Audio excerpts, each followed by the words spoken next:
Welcome to another training video. This is African black soap, and I've measured in my water. I've measured out my lye.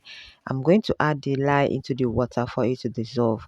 Hello everyone, welcome back to my tutorial video. In case you're seeing this place for the first time, please consider liking, sharing, and leaving your comments in the comment section. Okay, I'll stir the hydroxide and allow you to clear. I kept it aside. I'll allow you to clear. Now this is my mixture of oils. Please, the ingredients used in this video for this production has been sent to if you paid for the class, it has been sent to you privately. Okay, check the link I gave you, the personal link I sent to you for the ingredients and their quantities. Okay, so I'm going to stir the oil and allow it to melt down. Okay, while the oil is melting down, my lye solution is getting clear also. And make sure that you're cooking on a low heat. Please make sure you're cooking on a low heat, especially if you're using a stainless pot. But if you're using making in large quantity, okay, your heat can be medium to low to medium heat. All right, so I've added in my dissolved lye into the oil. I'm going to mix it just like making a hot processed soup. You mix it to achieve a trace, then you cover it, or you keep stirring while it is open. Okay, covering your hot process, it's optional. I'll continue cooking until the mixture thickens and gels.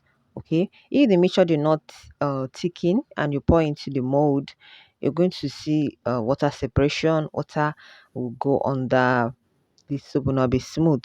If you do not allow the soup to gel, the soup is not going to, that means the soup has not done. You now always teach in hot process that when your soup starts sticking to the turning stick, or when your soup looks jelly or looks like pudding, you know how pudding looks, but watery pudding, then your soup is done. So I'll keep on cooking. Definitely this soup is going to boil.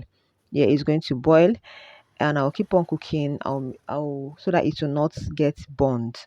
When making a large quantity, like factories, people that make in 500 kg, 250 kg, their soup, they allow you their soup to boil. Okay, even though it's scattered, is not smooth at the end. When by the time they will put it into the crusher, to crush it, then plod it, everything will come out very smooth. Okay, and stamping it also will make it come out smooth. But for handmade soap makers, these are the processes you have to go through. So you have to maintain the temperature, you have to monitor it for the soup not to burn. So the soap is already gelling, but it's not it has not binded yet.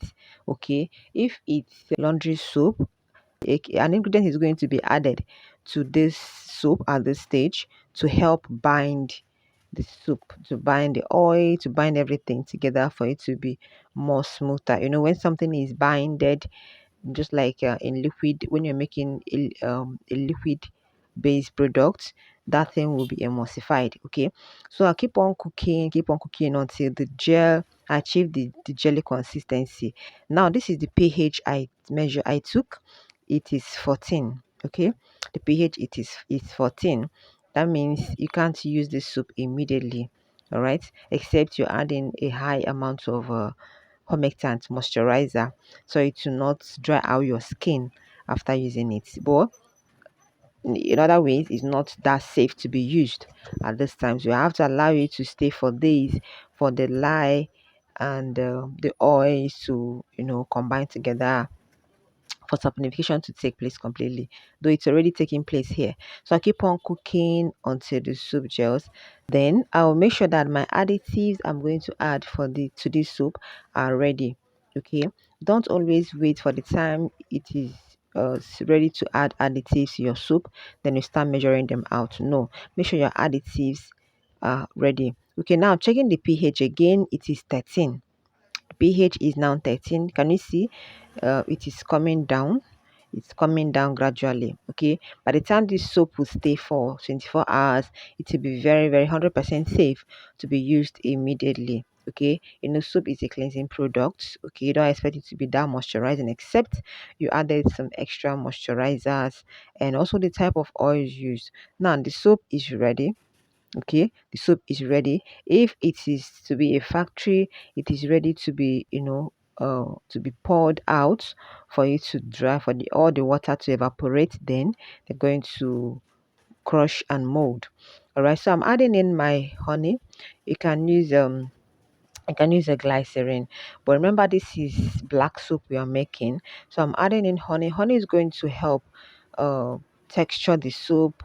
It's going to help gel the soup. It's going to help change the color of the soup. Okay, if you look at this popular brand black soup in the market called the Dudu Osun, which I'm adding in my fragrance, Dudu Osun. If you read their ingredients, the list of their ingredients, it is similar to what I am doing here.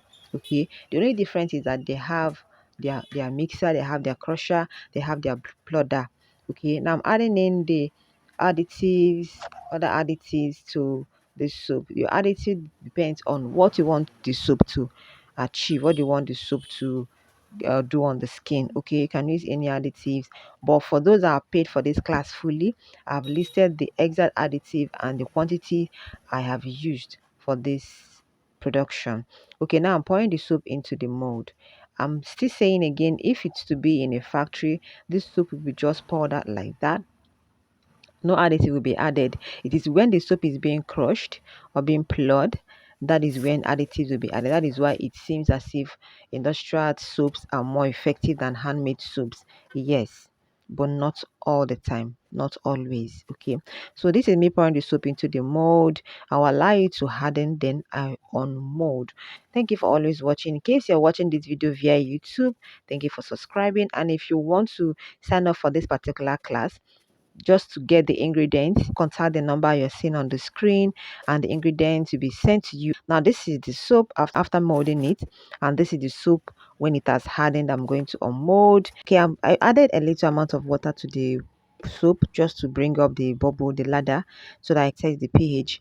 Now this is the pH after unmolding the soap. It is 9.5. Safe wherever you are, and bye for now. See you in my next video.